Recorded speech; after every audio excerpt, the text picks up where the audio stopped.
Hello again. Last week I talked about staging and sonic cartoons, and this week I want to talk about influence, about what it means to draw on other influences in production in the same way that we can draw on other influences in composition, arrangement and performance.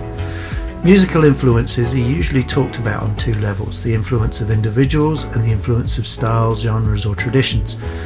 If we step back from that a little bit, we can talk about taking influences from something very specific and broaden that right out to something very general. To give some musical examples from my forthcoming album Failing Upwards, I've used some very specific quotes, like this quote from Sam Cooke's "A Change Is Gonna Come."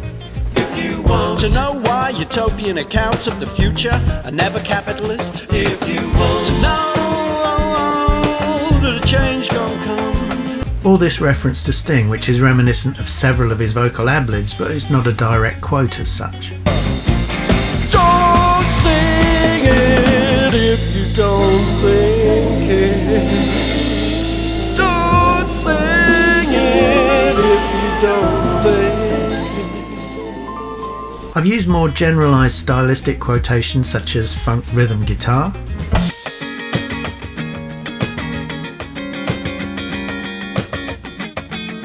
which emerged out of various guitarist styles such as Jimmy Nolan from James Brown's late 1960s band and Phelps Catfish Collins in various 1970s funk bands, and later quoted and refined by Prince and others. And the players on the album were chosen because they embody different types of influence. So Kiamfu Kasongo's Congolese guitar style, Winston Clifford and Jazz Kayser's jazz drumming,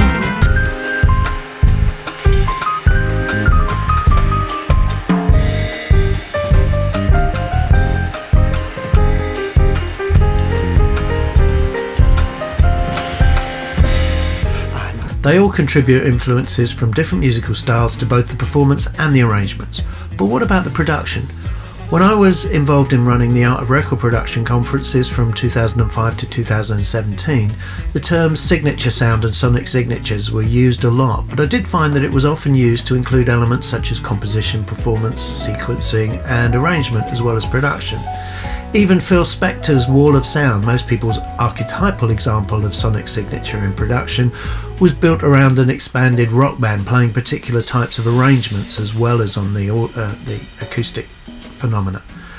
And if we think about signature recording techniques such as Motown's DI box and Glyn Johns drum miking, or even Hugh Padgham's gated reverb, when they're used in a new context, the average listener is unlikely to hear them as quotations in the same way that they might hear a melody or a bass line or even an arrangement style.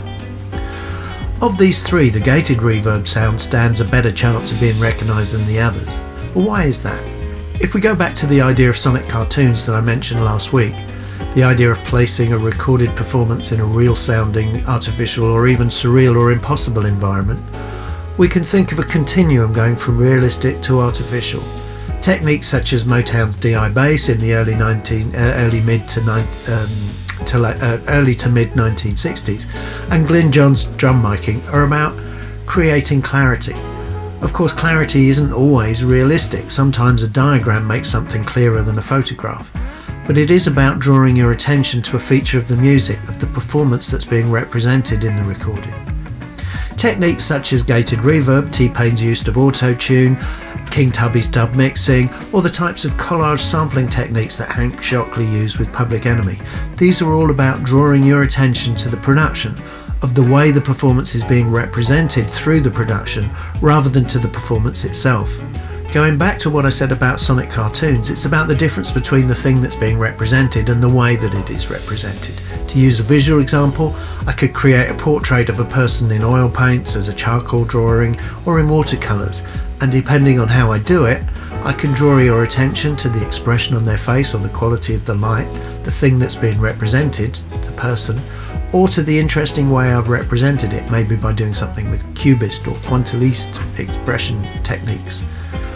When a producer's sonic signature is about showcasing the sound of the artist, of having particular techniques to enhance clarity, heaviness, punch, etc., these are not going to be audible to the general listener. They are signature sounds for specialist tastes, for us geeks in the production world.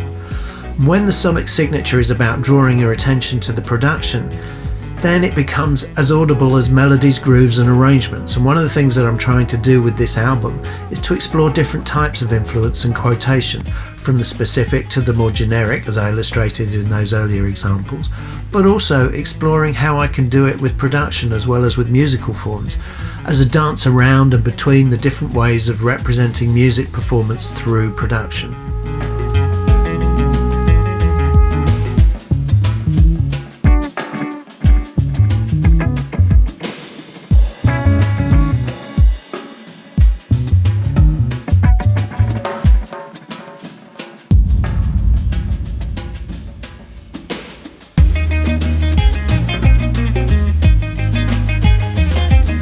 Spinning gears of that little brain machine